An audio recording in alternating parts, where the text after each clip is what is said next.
Vamos abrir as nossas Bíblias inicialmente na carta de Tiago, capítulo 5, versículos 17 e 18. Tiago, capítulo 5, versículos 17 e 18.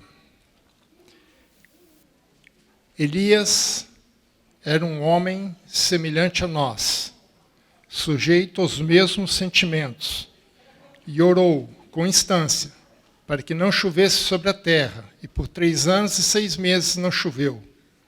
E orou de novo, e o céu deu chuva, e a terra fez germinar seus frutos.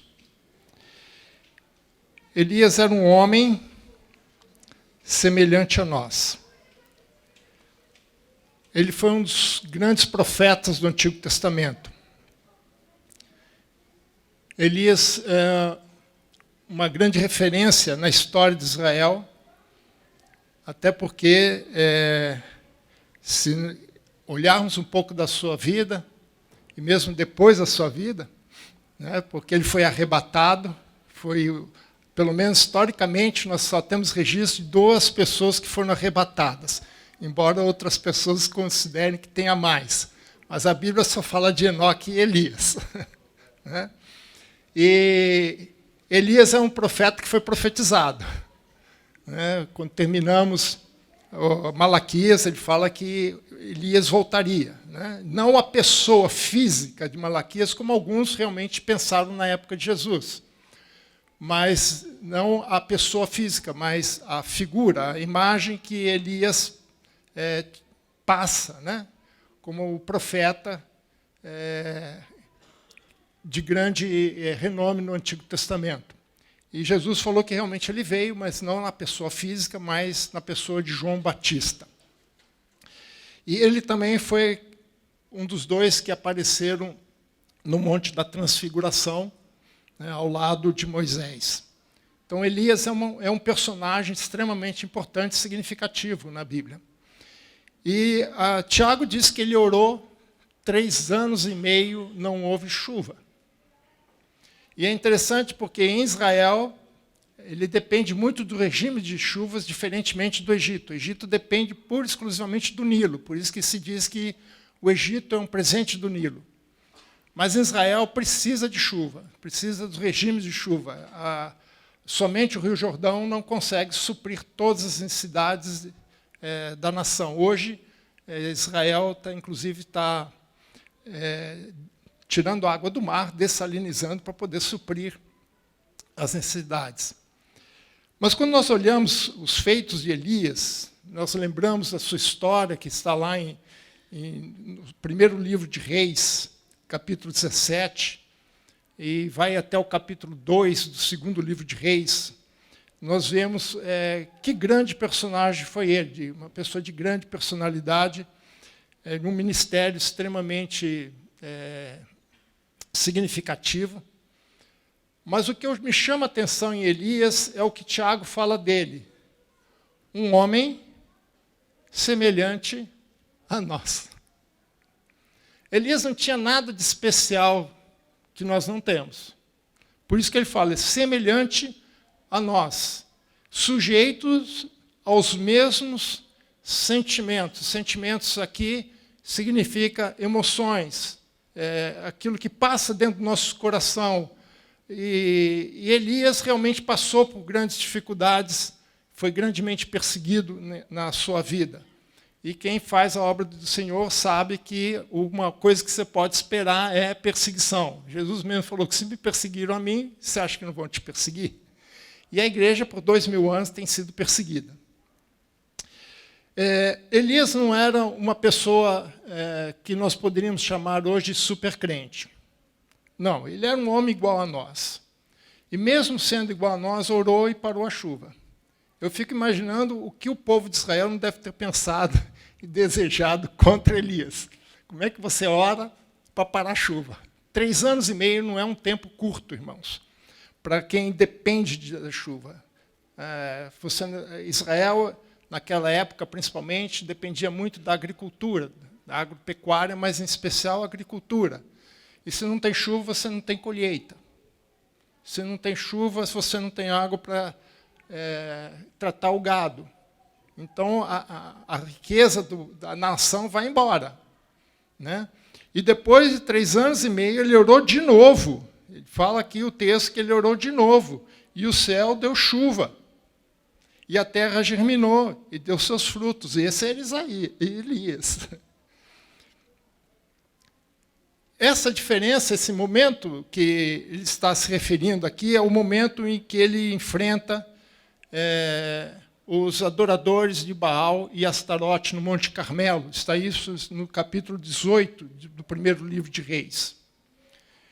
E durante 3 anos e meio ele orou, parou a chuva, o rei começou a ir contra ele, começou as suas perseguições. Aí, em determinado momento, Elias fala para um dos servos do rei, falou assim, olha, fala para ele se encontrar comigo lá no Monte Carmelo, nós vamos definir isso aqui, quem que é o verdadeiro Deus. Se é o Deus que vocês estão adorando, que é Baal, ou se é o único verdadeiro Deus de Israel. E no capítulo 18 nós vemos o que acontece. Ele manda no Monte Carmelo montar os altares, e o povo que adorava a Baal e Astarotes eram 850, 450 de Baal e 400 de Astarote. E eles oraram o dia inteiro, fizeram todas as suas liturgias, tudo, que nada aconteceu. Aí, num determinado momento, bom, agora é a minha vez.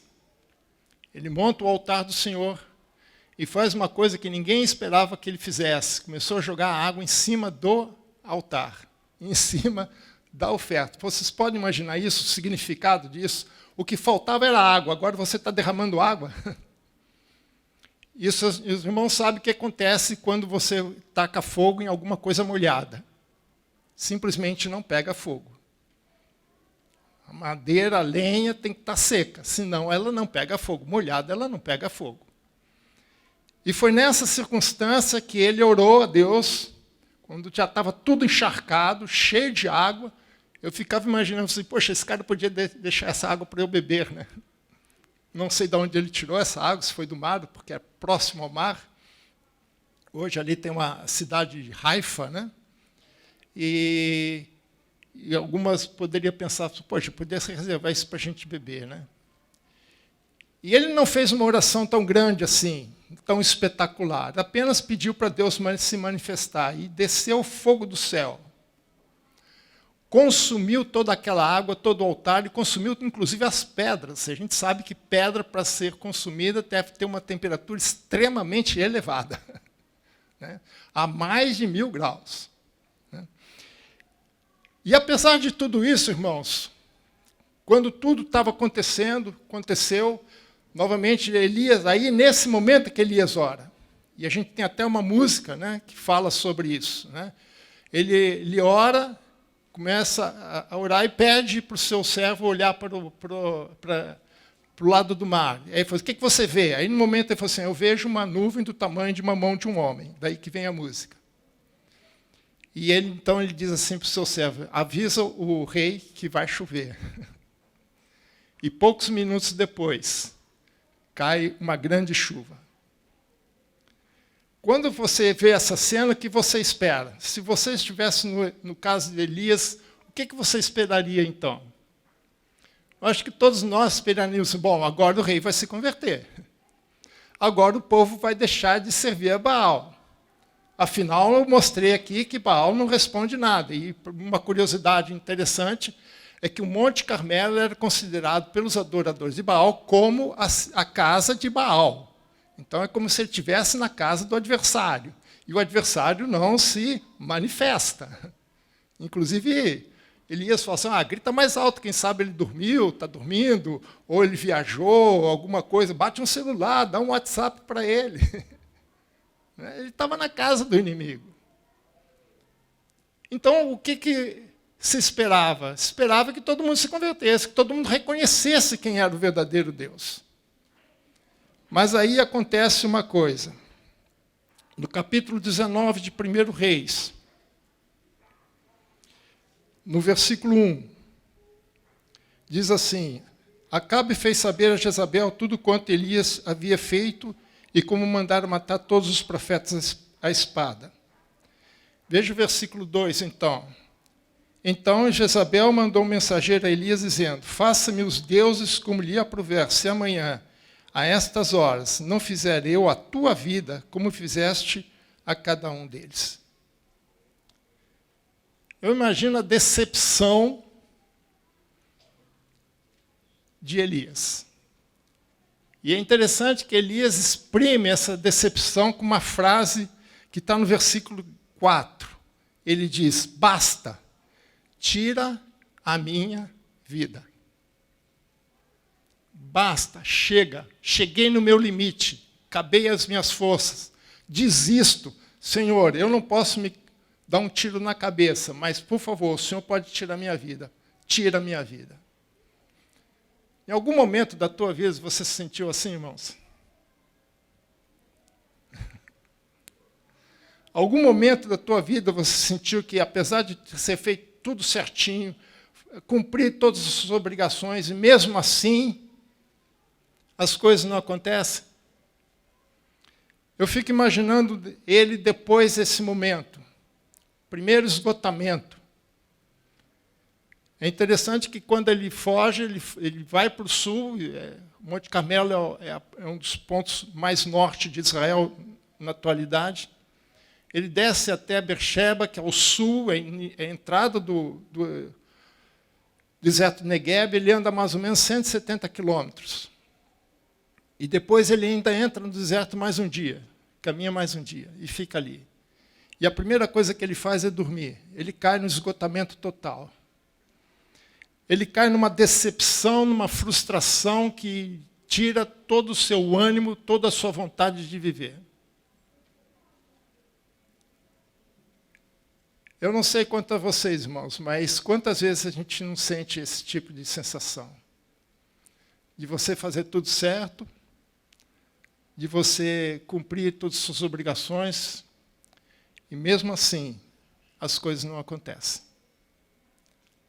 Os objetivos que você tem, as expectativas que você criou, até muitas dessas legítimas, era o caso de Elias, era uma expectativa legítima, porque ele foi lá para provar quem era o único, verdadeiro e vivo Deus. E mesmo assim as coisas não acontecem. Vão contra aquilo que você pensa, contra aquilo que você esperava. Esgotamento, decepção, frustração. Hoje, talvez os psicólogos diriam que ou você está no borderline, né, no limite, ou talvez você tenha chegado até um burnout. Mas eu não quero falar de burnout. Eu quero falar um pouco sobre essas expectativas e como é que nós podemos enfrentar as nossas expectativas frustradas. Como é que nós podemos agir diante de momentos em que nós desesperamos da vida, que nós nos decepcionamos e que muitas vezes nós não temos nem coragem de falar para uma pessoa, mas no nosso coração nós estamos no nosso limite e nós queremos dizer para Deus: Deus, basta. Chega. Cheguei no meu limite. Não aguento mais. Não dá para seguir mais.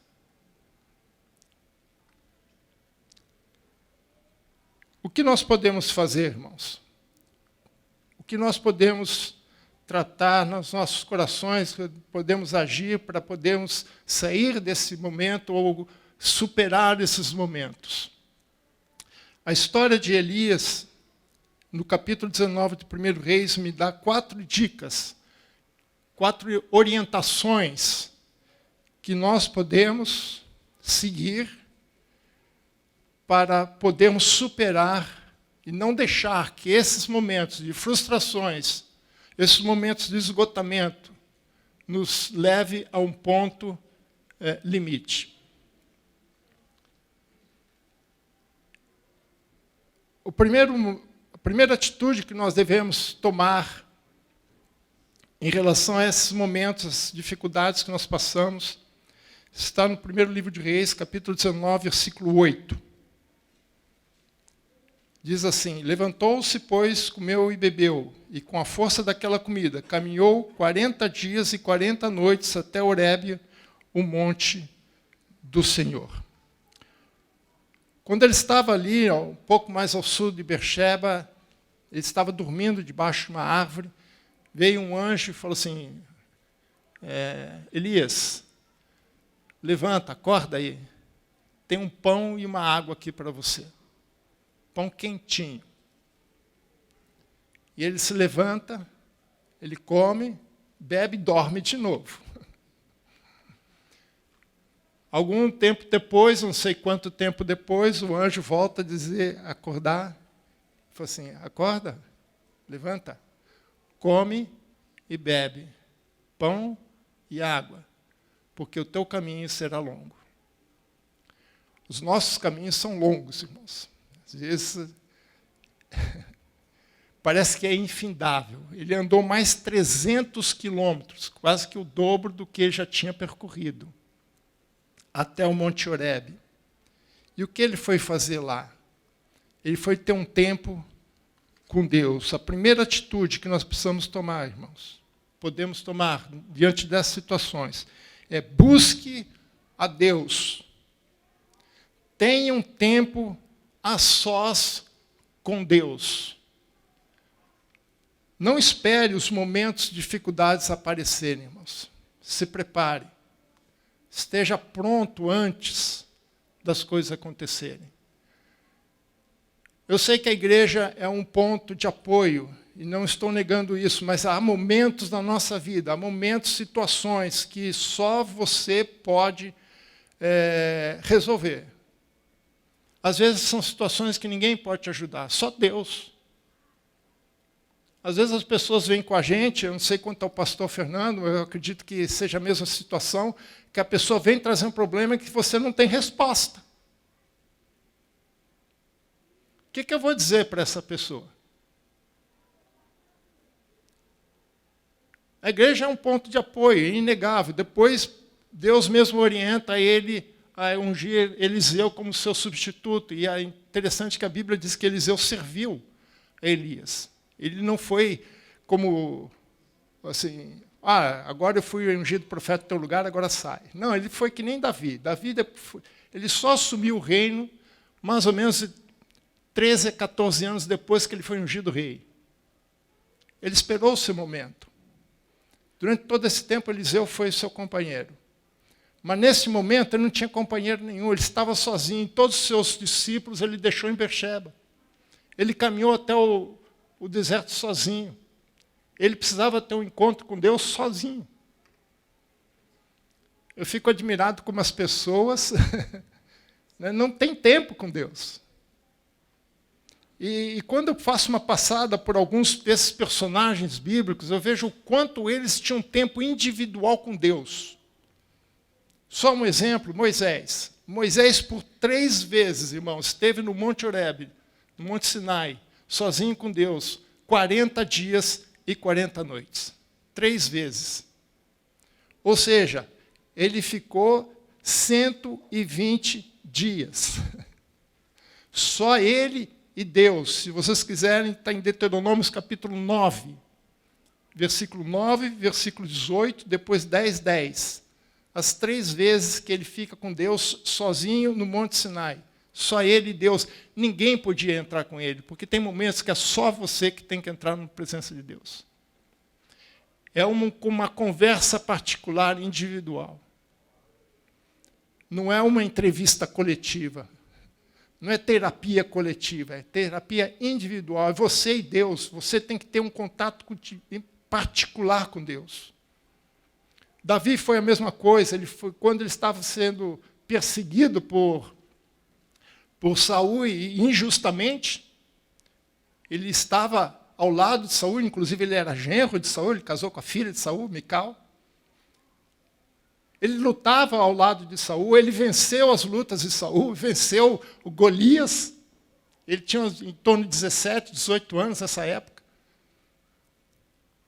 E mesmo assim, Saul perseguiu, fazendo tudo certo. Ele foi perseguido por aí mais ou menos de 8 a 10 anos de perseguição. injustamente. E quando ele começou a ser perseguido, ele foi para uma caverna chamada Caverna de Adulão, no Vale de Elá. E é interessante que o Vale de Elá foi justamente onde ele venceu Golias. Eu fico imaginando a cabeça de Davi naquela caverna, sozinho, olhando para a cena a qual ele venceu a grande vitória de Saul. Golias, um homem de 3 metros de altura. E só depois que chegou a família e outros mais. Mas no início ele esteve sozinho ali. Eu imagino que ele esteve ali orando, buscando a Deus. Paulo também passou um tempo no deserto da Arábia, depois que ele se converteu. Tempo sozinho, até Jesus passou tempo sozinho com Deus. Diversas vezes a Bíblia diz que Jesus foi para a montanha sozinho. Ele mandava os seus discípulos, vai lá, pega o barquinho, vai para o outro lado. Eu encontro com vocês. Passava o tempo sozinho. Momentos conjuntos, mas momentos nós precisamos passar com Deus sozinhos. Para termos comunhão, termos intimidade com Deus. Você não precisa de Monte Horebe, irmãos. O Monte Horebe pode ser o teu quarto. Jesus mesmo falou assim, vai, ora, fecha a porta do teu quarto. Entra no teu quarto, fecha a porta do teu quarto. E o Deus te vê de lá. Eu fico impressionado quando as pessoas, quando perguntam assim, quanto tempo você tem de Deus? E às vezes as pessoas não têm. Nós não perdemos uma refeição, né? Mas o almoço de ontem não te alimenta hoje. O almoço de ontem me alimentou ontem. Me sustentou ontem. A oração de ontem me sustentou ontem. Hoje eu preciso de nova oração. Eu preciso de um novo alimento. Eu preciso de uma nova intimidade com Deus. Um novo momento com Deus. Ontem é ontem. Ela me ajudou a caminhar até aqui. Mas hoje eu preciso de mais alimento para continuar caminhando. Procure a Deus, irmãos. Não sei qual é o seu Monte Horebe, que é o Monte Sinai, é o mesmo nome, mesmo monte, só muda de nome. Mas busque a presença de Deus. Busque estar com Deus. Busque momentos de individualismo, de individualidade. Só você e Deus, para conversar com Deus. Para ter aquele momento de comunhão com Deus. É interessante quando a gente namora, né? A primeira coisa que a gente quer é sair com a namorada sozinho, né? A gente não quer o que antigamente a gente chamava de vela, né? Poucos conhecem isso, né? Leva o irmão para segurar a vela, principalmente o irmão da menina, né?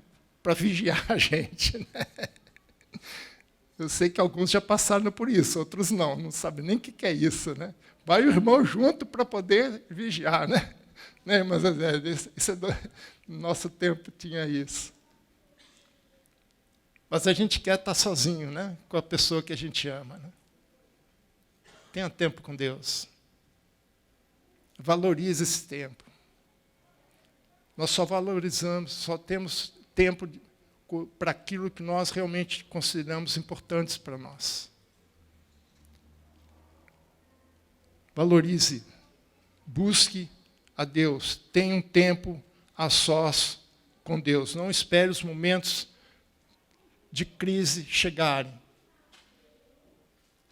Se abasteça antes. Mas quando a crise chegar, busque a Deus. Segundo ponto, versículo 9. Eu acho interessante essa pergunta. Deus faz uma pergunta. Eu gosto de pergunta porque pergunta nos faz pensar. Né? Deus pergunta para Elias, Elias, o que você está fazendo aqui? O que fazes aqui? Como se Deus não soubesse, né? Mas o que Deus está querendo saber é o que vai no coração. Quer dizer, Deus quer revelar ao próprio Elias o que vai no seu coração, o que está dentro dele. O que eu gosto é a resposta dele. Ele respondeu assim, versículo 10. Tenho sido zeloso pelo Senhor, Deus dos exércitos, porque os filhos de Israel deixaram a tua aliança, derribaram os teus altares e mataram os teus profetas a espadas. e eu fiquei só, e procuram tirar-me a vida. Por que eu gosto dessa resposta? No momento de crise, seja transparente, não esconda as suas frustrações. Meu irmão, Deus conhece você melhor do que você. Não adianta você esconder nada de Deus. Qualquer psicólogo sabe que a melhor coisa é você falar o seu problema. Tem um termo para isso, chama catarse. Isso é um termo da psicologia. Quando você põe para fora aquilo que está te angustiando. Eu já vi situações, a gente, como pastores, a gente passa por, às vezes, essa situação, a pessoa está passando crise, vem conversar com a gente, eu falo que o profeta é a boca de Deus, né? O pastor é as orelhas, né? Porque o pastor ficou escutando. E, às vezes, a pessoa fala meia hora, às vezes até mais, 1 hora, ele está falando, e fala, e se você falar, sim, beleza, tudo bem, só escuta. No final de 1 hora, ele para, esgotou aquilo, pôs tudo para fora, e falou assim, obrigado, pastor, pela tua ajuda. Eu falei, hã?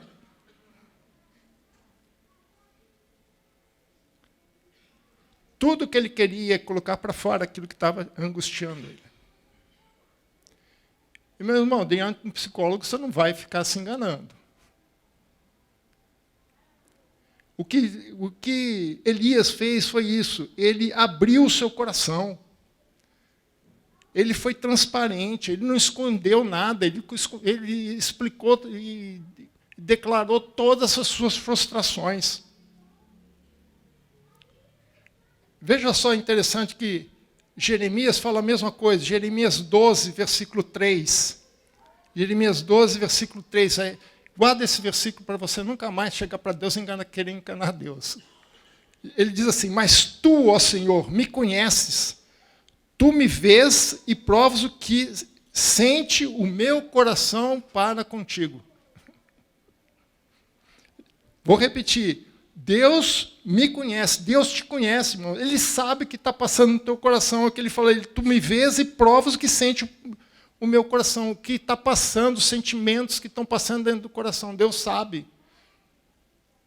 Deus quer que você ponha isso para fora. Não tente enganar Deus. Não tente florear as coisas. Abre o teu coração, fala para Deus o que está passando. Às vezes a gente tem crise, a gente precisa dizer para Deus, mesmo que seja alguma coisa que para qualquer outra pessoa seja coisa incrível. Assim, não é possível que você está fazendo isso. Porque cada um sabe a sua luta, cada um sabe a sua dificuldade, cada um sabe onde aperta o calo. Então não adianta dizer, se o teu calo está apertando, você tem que dizer, está apertando. Você não vai andar com o sapato apertado. Seja transparente, abra o seu coração, veja que ele fala assim, eu tenho sido zeloso. Eu tenho feito tudo o que o Senhor me pediu. Todo final de semana eu estou na igreja. Eu vou nos cultos. Eu faço as visitas que o Senhor pede para eu fazer. Eu faço os estudos, as pregações, faço tudo direitinho. Eu ensino o povo. Mas o que acontece? Apesar de tudo isso, o povo não segue. Eu tenho feito todo o trabalho direitinho, todo domingo de manhã eu estou lá no culto, na hora de escola dominical, mas o que acontece? O povo não vai. Mataram os seus profetas, meus colegas de trabalho. As pessoas que estavam comigo. Se vocês lerem lá o capítulo anterior, vocês vão ver que um dos servos de Acabe teve que esconder 100 profetas, e o cara estava apavorado, porque se o rei descobre, é ele que era degolado. Para preservar 100 profetas. E ele falou assim, e ainda estão querendo me pegar, estão querendo tirar minha vida. Estou fazendo tudo certo, o que está dando errado, Senhor? Por que eu estou sendo perseguido? Por que estão querendo me matar? Tem certas coisas, irmãos, que não é responsabilidade nossa. Nossa responsabilidade é fazer a obra. A responsabilidade do resultado não é nossa. Nossa responsabilidade aqui como pastores é orientar, e levar a igreja pelo caminho do Senhor, como a gente fala em Efésios. Essa é a nossa responsabilidade. Às vezes nós nos frustramos. Às vezes os resultados não são aqueles que nós esperávamos. Quem tem coração pastoral sabe o que eu estou falando. Eu tenho vários pastores aqui. Mas não é responsabilidade nossa. Nossa responsabilidade é indicar o caminho. A nossa responsabilidade é fazer a obra. Os resultados não dependem de nós. É como o agricultor, o máximo que ele pode fazer é preparar a terra, semear e regar, mas ele não pode dar o crescimento. Segundo um estudo aí na área da agricultura, o máximo de participação do agricultor no crescimento de uma planta é 16%. É tudo que ele pode fazer. Os outros 84% está fora da mão dele, da falta de sua alçada. Seja transparente, não esconda as suas frustrações. Abra o seu coração. Deus já te conhece. É só ler hoje nós lemos a abertura do Salmo de Davi, esse salmo maravilhoso. Davi abrindo seu coração, colocando para fora aquilo que ele sentia. Seja transparente. Não esconda. Não tente ser um super crente. Não tente se mostrar mais capaz do que era. Elias era um homem igual a nós. Terceiro, esteja atento aos sinais de Deus. Corrija a sua visão. Mude a perspectiva. Veja o versículo 9. Ele pergunta: o que fazes aqui, Elias? E Elias então responde: tem sido zeloso, coisa e tal. Agora, versículo 11. Disse Deus: sai, põe-te neste monte perante o Senhor. E eis que passava o Senhor. Eis que passava o Senhor. E um grande e forte vento fendia os montes e despedaçava as penhas diante do Senhor. Porém, o Senhor não estava no vento. Depois do vento, um terremoto, mas Deus não estava no terremoto. Depois do terremoto, um fogo, mas Deus não estava no fogo. E depois do fogo veio um cicio, um som, uma voz tranquila e suave. E é interessante que logo depois disso, Deus pergunta de novo: Elias, o que você está fazendo aqui? E sabe qual é a resposta dele?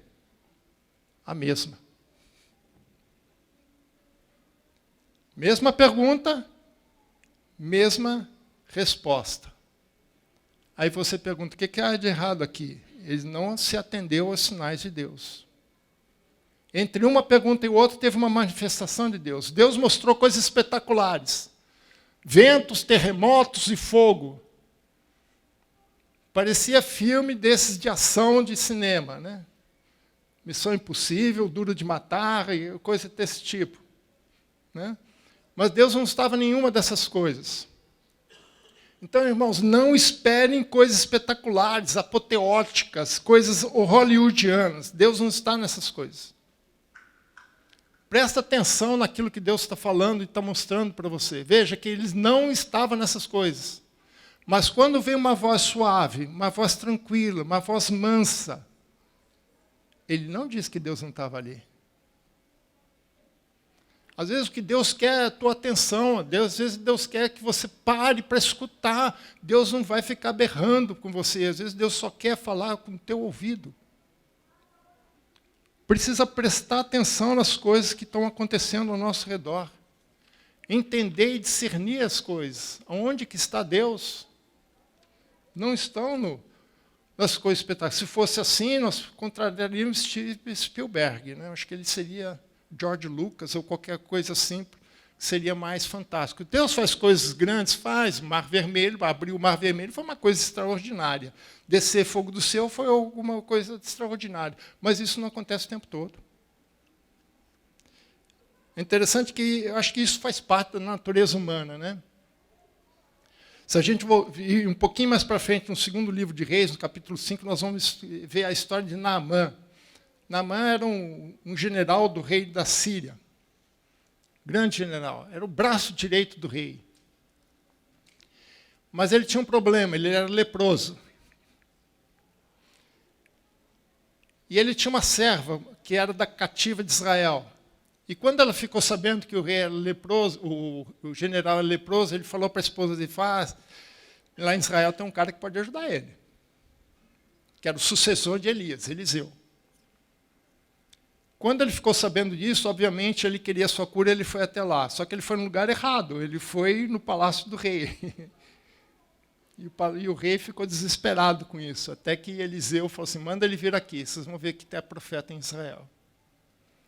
E quando Naamã está seguindo para a casa de Eliseu, Eliseu se adianta e manda o seu servo e fala assim, olha, fala para ele ir lá para o Rio Jordão tomar 7 banhos. Mergulhar 7 vezes no rio. Ele nem recebeu Naamã. E é interessante a reação de Naamã. Está no capítulo 5, versículo 11, de 2 Reis. Ele fala, Naamã, porém, muito se indignou e foi embora.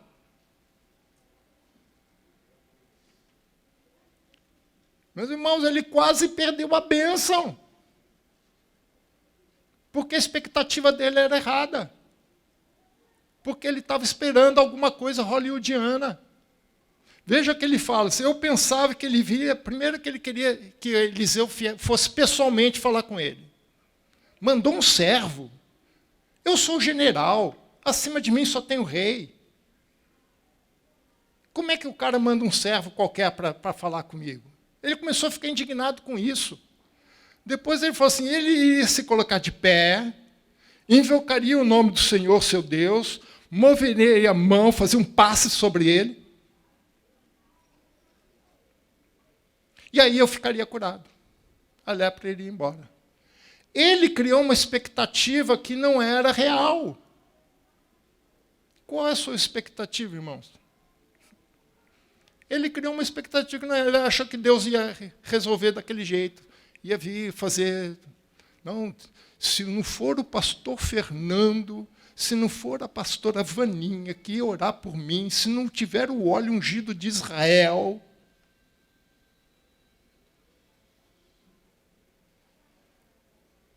A Bíblia diz que a oração da fé é que cura o enfermo, não é o pastor.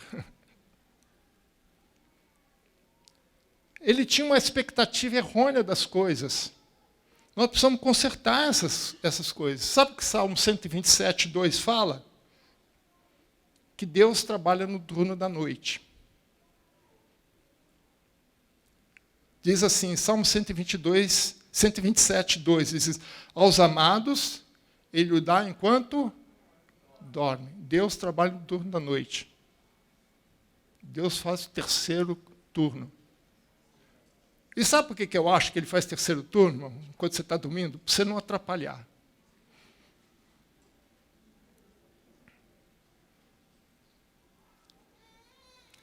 Pode ver, quando Deus foi criar Eva, o que ele fez? Primeira coisa que ele fez, antes de criar Eva. Adão, dá um cochilo aí. Não me atrapalhe, senão você vai ficar dando palpite. Se mulher já dá palpite, o homem também vai dar. Bom, se é presente para mim, tem que ser assim. Mas não, Adão, dorme aí, fica aí. Te dá um chá de erva cidreira. Você vai dormir, um chá de camomila, você vai dormir, assim você não me atrapalha. Abraão foi a mesma coisa.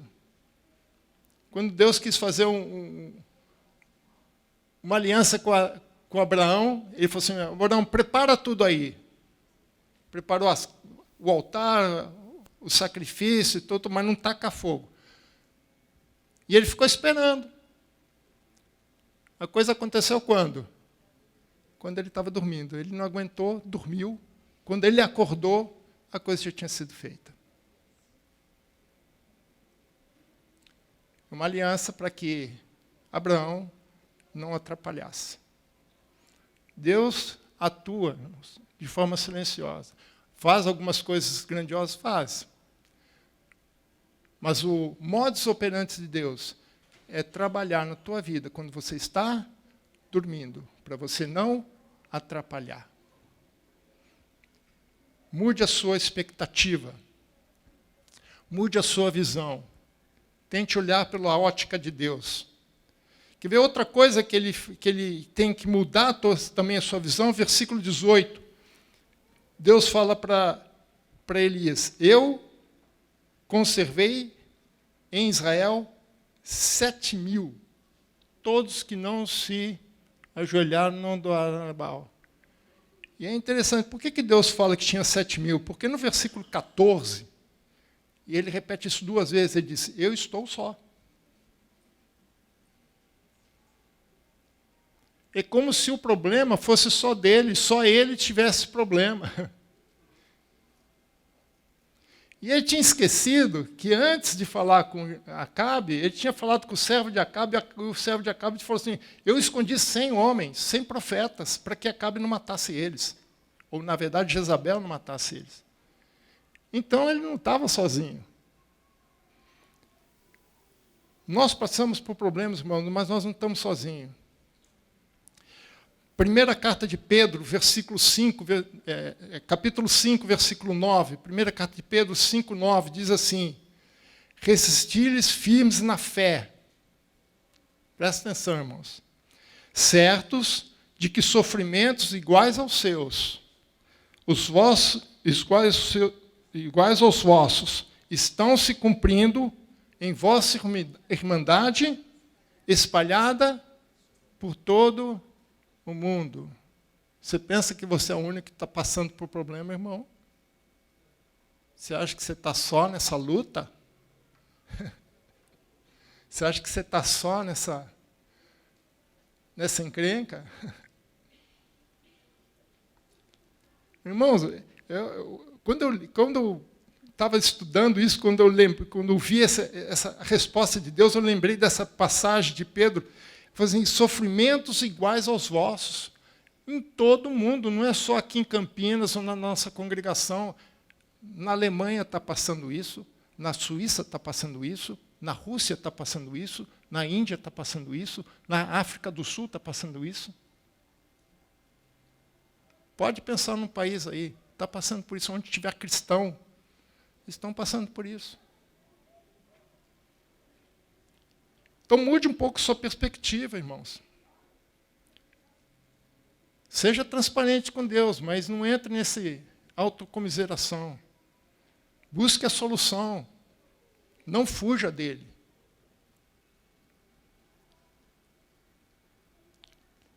Quarta orientação que nós podemos seguir aqui, baseado na experiência de Elias.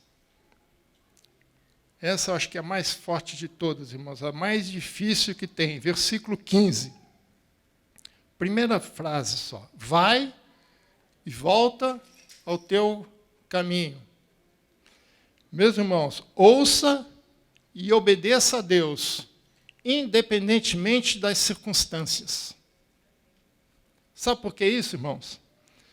Deus falou assim, vai e volta. Mas voltar, sabe o que significava isso, irmãos?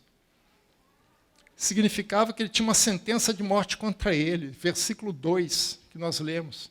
Jezabel falou assim, se segura aí, malandro, porque amanhã eu vou fazer a mesma coisa com você. Você matou os meus profetas, eu vou matar você.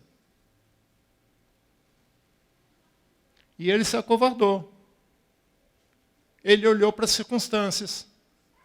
Ele fugiu. Por isso que Deus pergunta assim, o que você está fazendo aqui? Você não é para estar aqui. O que você está fazendo aqui? Não é para você estar aqui. Vai e volta. Volta.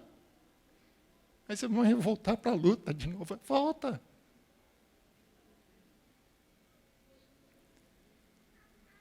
Não dê ouvidos às ameaças dos homens. Dê ouvido ao que Deus diz para você, irmãos. A bênção é assim. Ouça a Deus, obedeça a Deus e seja abençoado por Deus. Isso não significa que você vai ter vida mansa. Não é isso. Mas que Deus é por você. Que Deus está contigo. Tem um princípio que eu chamo de princípio de Pedro. Está em Atos 5, 29. Quando ele foi levado por Sinédrio, e o Sinédrio falavam que eles não podiam mais falar sobre Jesus, né? Eu falo que isso aqui é o princípio de Pedro. Ele responde assim: antes importa obedecer a Deus do que aos homens. Porque quem vai te julgar no final das contas é Deus. Não tema aquele que pode matar teu corpo, depois disso não pode fazer mais nada. Tema antes aquele que depois morto o corpo pode lançar tua alma ao inferno. Não tenha sua perspectiva somente as coisas terrenas, temporárias aqui. Pense no futuro, pense na eternidade. Nós vamos prestar contas, por isso que importa mais obedecer a Deus do que aos homens. Não importa as circunstâncias, volta para a luta. Ah, mas é lá a luta. É lá a luta. Eu fui atleta, como os irmãos sabem, na minha juventude, fui judoca, e eu sei que é enfrentar uma luta. Entra, tem um adversário do lado. E às vezes você sabe que aquele adversário, a gente conhece do meio, sabe quem são os grandes nomes do esporte que a gente pratica, né? E às vezes a gente encontrava juntamente com um deles. Aí falou, não, vou entregar o ponto. Não vou entregar o ponto, eu vou enfrentar. Porque ele também é um homem como eu. Ele venceu as lutas dele até ali. Eu também venci, quem sabe eu venço. Mas eu não vou desistir. Nada de WO, irmãos. Nada de WO. Vamos em frente. Nenhuma ameaça humana pode impedir os propósitos de Deus para a tua vida. Nenhuma. Então, siga essa fórmula. Ouça a Deus, obedeça a Deus e serás abençoado por Deus. Que tipo de bênção, eu não sei, irmãos. Depende da circunstância, depende dos problemas que você está enfrentando. Mas uma coisa eu sei, Deus sempre será contigo. Não importa o que vai acontecer. Nem sempre os resultados vão dar aquilo que você espera. Mas a responsabilidade sua não é dar resultados. A responsabilidade sua é cumprir o teu ministério, cumprir a tua obrigação, cumprir a tua missão. Cumprir aquilo, os propósitos de Deus para a tua vida. Por isso que no versículo 19, já com uma nova visão, com uma nova perspectiva, um novo entendimento da situação, diz que ele partiu, pois, dali.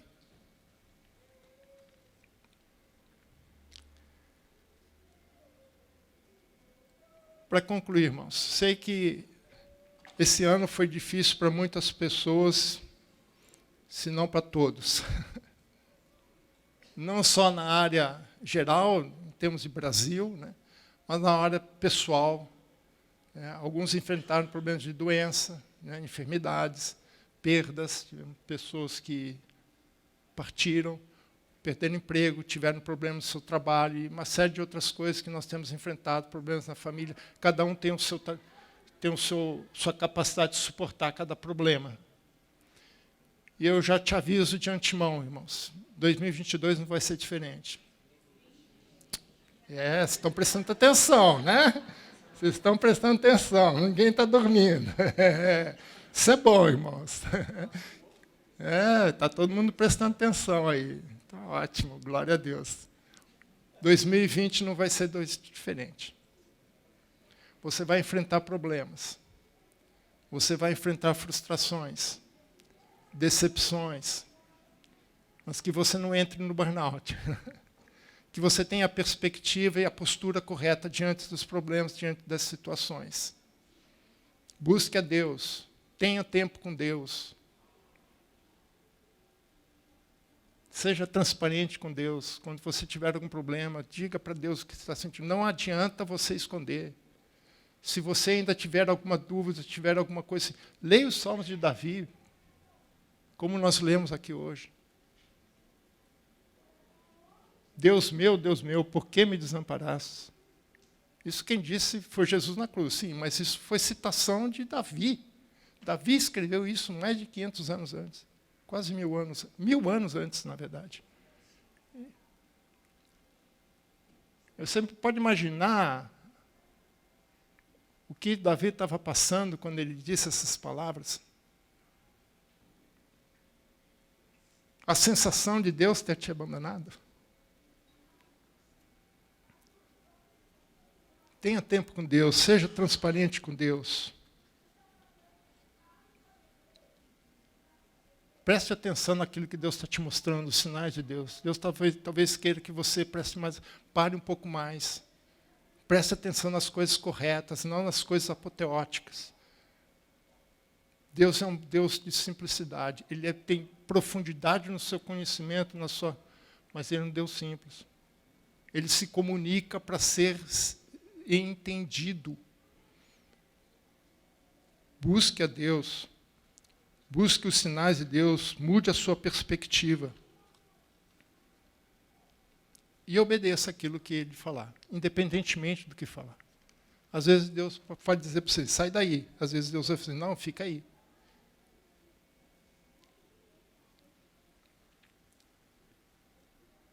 Quero concluir com 2 passagens. E eu quero deixar essas 2 passagens para você colocar no seu coração.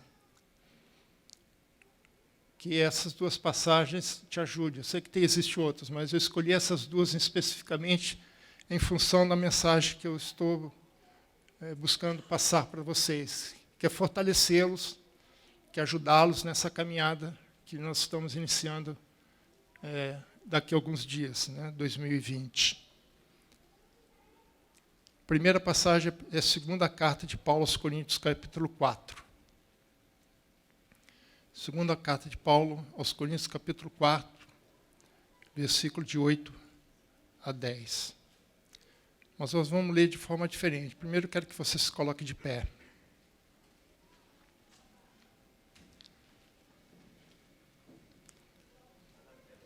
Isso. Apaga aqui a luz, por favor. Eu quero que você leia, não para mim, para você. Introjetando isso no seu coração. Ok? Quero que você coloque no seu coração. E leia para você. Ok? Vamos ler todo mundo juntos, do versículo 8 ao versículo 10. Todos juntos. Em tudo somos, porém não angustiados. Perplexos, porém não desanimados. Perseguidos, porém não desamparados. Abatidos, porém não destruídos. Levando sempre no corpo o morrer de Jesus, para que também a sua vida se manifeste em nosso corpo. Amém? Deus põe limites nas coisas. Essa é a nossa segurança. Somos atribulados, mas não entramos em angústia. Ficamos perplexos com as situações, mas não ficamos desanimados. Somos perseguidos, mas não somos desamparados. Nós somos abatidos muitas vezes, mas não destruídos. Deus sempre vai colocar um limite e vai permitir que você continue caminhando junto até que os propósitos de Deus para a sua vida sejam cumpridos. Guarde isso aqui no seu coração, irmãos. E para finalizar, Salmo 62, 8. Esse eu fiz questão, e todo ano eu faço um calendário que eu ponho na cozinha, onde a gente anota tudo que a gente precisa fazer, a nossa agenda. E todo ano eu escolho um versículo. Esse ano eu coloquei esse versículo. E eu quero que os irmãos também leiam junto esse versículo. E guarde ele no seu coração. E que ele seja uma bússola para você durante os tempos de tempestades que provavelmente virão no próximo ano. Vamos ler? Confia nele, ó povo, em todo tempo, derramai perante ele o vosso coração. Deus, refúgio. Amém? Confia em todo tempo. Derrame o seu coração perante Deus. Se abra. Ele é o nosso refúgio. Que Deus seja o teu refúgio durante todo o ano de 2020. Amém?